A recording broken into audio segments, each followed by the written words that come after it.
as you're aware, that we had shared a lot of details regarding the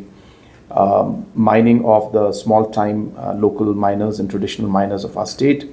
As you're aware, that the ban has been lifted by Supreme Court, but at the same time, the conditions of the MMDR Act, which require different scientific approaches, and open cast mining, and large areas to be mined, was something that were becoming a problem for our local miners. And therefore, we took up this matter with central government, and I'm very pleased to inform you that the Honorable Minister was very much in line with what we mentioned, and he agreed that yes, 100 acres is not something which is feasible for our local miners, and hence we must review it again. And it is difficult for the local miners to go to Delhi all the time and apply for different license and paperwork, and hence some other mechanism must be sought out.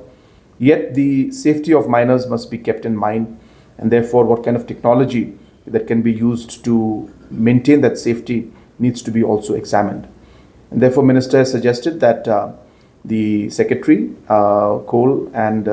Additional Secretary and officials from Meghalaya government must sit in the coming days, maybe a week or 10 days time, and thrash out all the issues,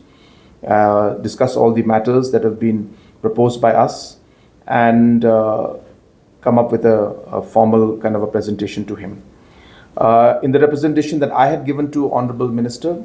we had requested that under the MMDR Act, there is a Section 26 which allows the central government to give the certain powers of the MMDR Act to state governments. So based on that particular provision of Section 26, we have requested that the Section 5.1, which allows the different paperworks and mining plans to be approved, which was the powers lied with the central government, we requested that using the Section 26 power, Section 5.1 powers may be given to the state government. At the same time, if necessary, central agency, a technical agency can be incorporated to work with the state government to look at the safety aspects and the different aspects of technology and the safety of the miners. So if that kind of a combination can work out, it could be a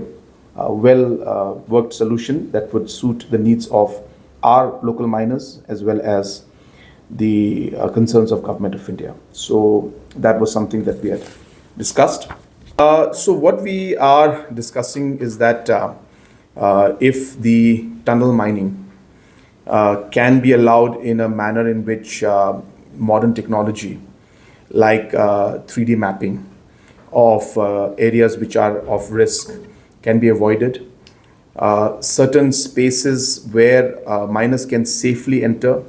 and measures where the mines can be protected and kept stable with infrastructures being created. At the same time, as I said, modern technology being used where small machines which are not very expensive, and different parts of the world these kind of minings are happening. If those technologies can be brought in, and at least a certain level where we can enter into the